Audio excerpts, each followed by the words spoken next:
Assalamualaikum dan selamat pagi kepada semua murid tahun 6 pada tahun ini yang akan belajar dengan saya bagi mata pelajaran sejarah.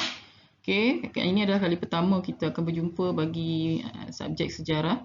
Cikgu harap semua murid dapat memberi perhatian dan memahami isi kandungan yang kita akan belajar pada kali ini. Okey, tajuk pertama iaitu negara Malaysia. Pada pembelajaran kali ini, apa yang kita cuba capai, iaitu standard pembelajaran yang kita cuba capai adalah yang pertama itu menghuraikan sebab-sebab pembentukan Malaysia. Yang kedua, kita akan menjelaskan tokoh-tokoh yang terlibat dalam pembentukan Malaysia. Dan yang ketiga adalah menerangkan langkah-langkah ke arah pembentukan Malaysia. Gagasan pembentukan Malaysia telah dinyatakan oleh Tunku Abdul Rahman Putra Al-Haj, iaitu Perdana Menteri kita yang pertama bagi Persekutuan Tanah Melayu semasa beliau berucap dalam satu majlis persatuan baratawan luar Asia Tenggara di Singapura pada 27 Mei 1961. Jadi Tunku Abdul Rahman telah menyatakan hasrat untuk membentuk gagasan pembentukan Malaysia pada tahun 1961. Pada fokus kita kali ini dalam pembentukan Malaysia, kita nak tengok sebab-sebab kenapa pembentukan Malaysia. Yang kedua, kita nak tengok siapa tokoh yang terlibat dalam pembentukan Malaysia. Dan yang terakhir adalah langkah-langkah pembentukan Malaysia. Okey, kita terus kepada fokus utama iaitu sebab-sebab pembentukan Malaysia. Okey, murid-murid boleh merujuk kepada buku teks sejarah tahun 6. Okey, seperti ini. Alright, pada muka surat 2, 3, 4, 5, 6 dan 7. Okey, jadi pada kali ini kita muka surat 2 iaitu sebab-sebab pembentukan Malaysia. Kenapa Malaysia ni nak dibentuk? Yang pertama, menjamin keselamatan negara. Yang kedua, memajukan sosio-ekonomi. Yang ketiga adalah mencapai keseimbangan kaum. Yang pertama tentang menjamin keselamatan negara. Macam mana dengan terbentuknya Malaysia dapat menjamin keselamatan negara? Yang pertama, kerana pada waktu ini kita kena ingat ya, pada tahun 31 Ogos 1957 adalah kemerdekaan Tanah Melayu. Pada waktu itu tidak wujud lagi perkataan Malaysia. Hanya wujud adalah Persekutuan Tanah Melayu. Jadi ini adalah langkah-langkah nak masuk kepada Malaysia. Waktu Persekutuan Tanah Melayu, Sarawak, Sabah tidak lagi masuk dalam Malaysia. Jadi ini kita cuba nak masukkan Sabah, Sarawak dan Singapura ke dalam Malaysia. Jadi kenapa kita nak gabung jadi Malaysia ni? Sebab waktu tu Singapura dan Sarawak menghadapi ancaman komunis. Okey, Singapura dan Sarawak dia mendapat ancaman komunis yang kuat.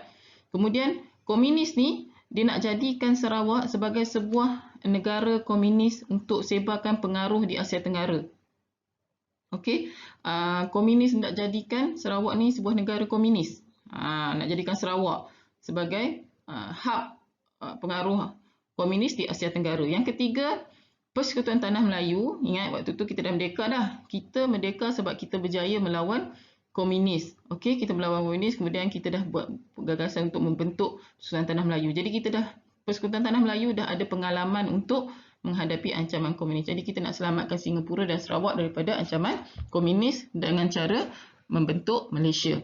Kemudian yang kedua, memajukan sosioekonomi. Okay, dengan bergabungnya semua negeri ini menjadi Malaysia, yang dapat meningkatkan permintaan pasaran tempatan, dapat menarik pelabur luar dan memajukan taraf hidup rakyat. Jadi Sabah Sarawak menerima manfaat yang sama, kemudian dapat menarik pelabur luar dan menjadikan waktu itu Persekutuan Tanah Melayu menjadikan Malaysia jadi lebih kuat.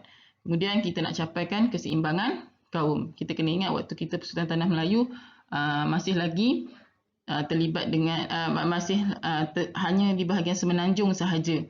Okay, ada Melayu, Cina dan India. Tapi apabila kita bergabung dengan Sarawak, dengan Borneo Utara itu Sabah, dapat bergabung dengan kaum-kaum pribumi di Sabah dan Sarawak. Okey, sekarang kita tengok apakah tokoh yang terlibat dalam pembentukan Malaysia. Ini gambar dalam buku teks kamu, muka surat 4. Ini adalah tokoh-tokoh yang terlibat dalam pembentukan Malaysia, iaitu dalam Suruhanjaya Kubot lah, ahli Suruhanjaya Kubot. Okay, yang pertama, yang sebelah kiri sekali ini Sir Anthony Abel, kemudian ini wakil Persekutuan Tanah Melayu Tun Muhammad Ghazali bin Shafi'i, ini wakil British Lord Cobbett, kemudian ini wakil Persekutuan Tanah Melayu juga Tan Sri Wong Pauni dan Wakil British Sir David Watterson. Okay, semua tokoh ni terlibat dalam mencari pandangan mendapatkan tinjauan tentang pandangan penduduk untuk bergabung dalam pembentukan Malaysia.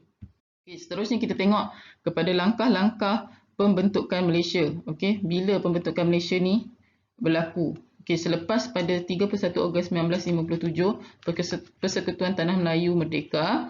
Okay, jadi pada Mei 1961 Tunku Abdul Rahman menyatakan hasrat dia nak membentuk Malaysia.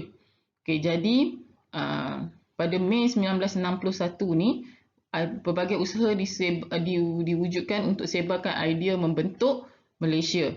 Okay, kemudian pada Julai 1961 Jawatan Kuasa Perundingan Perpaduan Malaysia JPPM. Okay, ini Jawatan Perundingan Perpaduan Malaysia JPPM ditubuhkan untuk memberi penerangan tentang pembentukan Malaysia. Okey, kemudian kenapa JPPM ni diwujudkan? Untuk mencapai persetujuan dalam menyokong pembentukan Malaysia. Okey, sebab kita ingat waktu Persekutuan Tanah Melayu hanya di bahagian semenanjung, iaitu daripada Perlis hingga ke Johor sahaja. Okey, bila masuk pembentukan Malaysia, kita nak gabung Singapura, kita nak gabung Sarawak dan kita nak gabung Borneo Utara, iaitu Sabah pada masa ini. Okey, jadi JPPM ni ditubuhkan untuk terangkan kenapa kita nak tubuhkan Malaysia. Jadi dengan tubuhnya JPPM ni kita dapat persetujuan untuk menyokong pembentukan Malaysia. Kemudian seterusnya pada Januari 1962. Okey, kamu boleh rujuk pada buku teks kamu ke surat 4. Pada Januari 1962, Kerajaan Persekutuan Tanah Melayu dan British bersetuju untuk melihat pandangan penduduk-penduduk negeri yang terlibat. Okay, negeri mana yang terlibat? Persekutuan Tanah Melayu, Sarawak, Borneo Utara. Borneo Utara ni Sabah pada zaman kini, dulu kita sebut Borneo Utara, dan Singapura. Jadi Persekutuan Tanah Melayu dan British nak tubuhkan satu suruhanjaya supaya kita dapat tengok penduduk negeri-negeri ni nak masuk ke dalam Malaysia. Kemudian tertubuhnya Suruhanjaya Corboid. Yang kita tengok tadi, tokoh tadi, yang 5 orang tokoh tadi, itulah Suruhanjaya Corboid yang terdiri daripada Lord Corboid, Sir Anthony Abel, Sir David Watterson, Tan Sri Muhammad Ghazali bin Syafi'i dan Tan Sri Wong Pauni. Okey. Ni Januari 1962 Suruhanjaya Corboid ditubuhkan sebab kita nak tinjau pendapat penduduk-penduduk Sarawak, Borneo Utara dengan Singapura, adakah mereka bersetuju untuk terlibat dengan pembentukan Malaysia.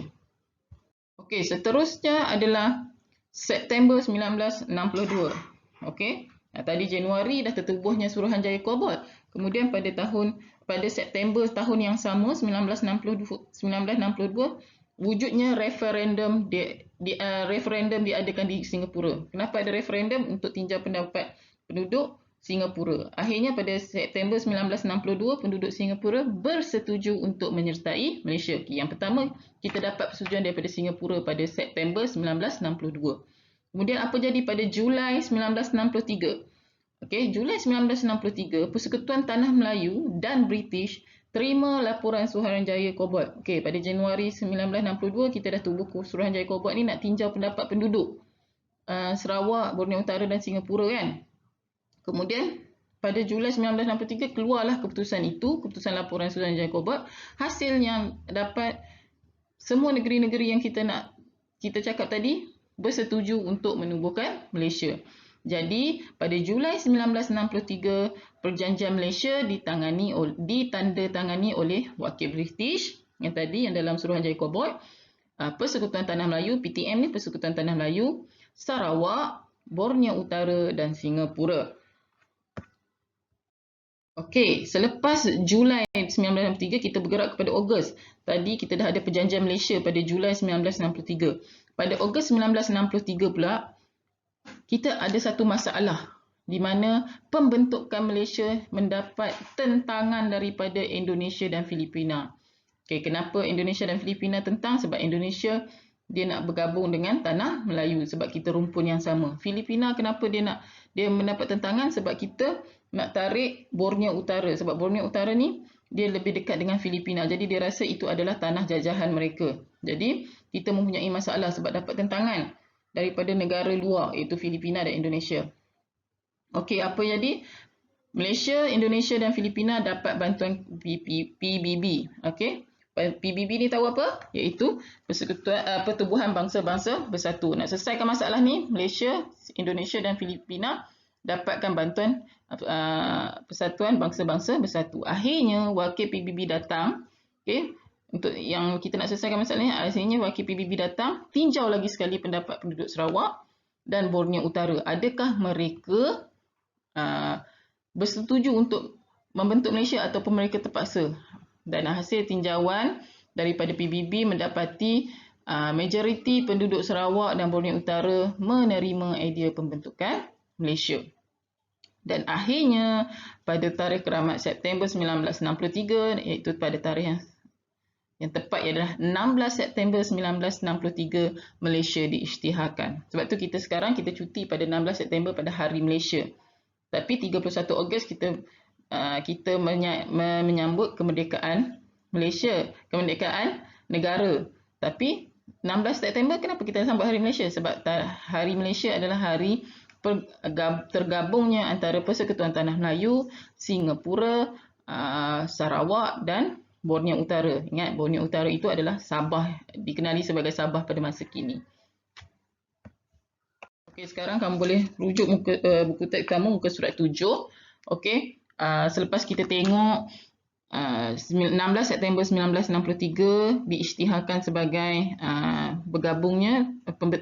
terjadinya pembentukan Malaysia, maka pada tarikh ini berlaku di 3 lokasi utama di Malaysia berlakunya pengisytiharan. Okey, kita akan tengok yang pertama di Stadium Merdeka Kuala Lumpur, Tunku Abdul Rahman Putra Al-Haj mengisytiharkan pemasyuran Malaysia. Okey. Kemudian yang kedua, Tunku Abdul Rahman iaitu Timbalan Perdana Menteri pada waktu itu, Tun Abdul Razak bin Datuk Hussein iaitu Timbalan Perdana Menteri pada waktu itu mengisytiharkan pemasyuran Malaysia di Kota Kinabalu, Sabah, iaitu di kawasan Borneo Utara. Okay, bila pembentukan Malaysia, nama dia Sabah. Dekat situ Tun Abdul Razak mengisytiharkan pemasyuran Malaysia. Dan tempat yang ketiga, Tan Sri Datuk Muhammad Khair bin Johari, Menteri Pertanian dan Koperasi, mengisytiharkan pemasyuran Malaysia di Padang Sentral Kuching, Sarawak. Jadi pada pemasyuran Malaysia pada kali ini berlaku di 3 tempat, iaitu Stadium Merdeka, Kota Kinabalu, Sabah dan Kuching, Sarawak. Seterusnya kita pergi kepada latihan. Okey, kita pergi kepada latihan. Murid-murid telah membeli buku Sukses A Sejarah tahun 6. Okey, murid-murid boleh membuat latihan pada muka surat 3 dan muka surat 4 dan muka surat 3. Okey. Hasil kerja murid sila kongsi bersama guru di dalam pautan WhatsApp yang akan disediakan. Okey, kita sudah tamat kelas pada kali ini. Cikgu harap murid-murid dapat memahami topik yang kita belajar pada hari ini, iaitu tentang sebab-sebab pembentukan Malaysia, langkah-langkah pembentukan Malaysia dan tokoh-tokoh yang terlibat dalam pembentukan Malaysia. Jika murid-murid menghadapi masalah, boleh merujuk kepada cikgu melalui WhatsApp yang disediakan.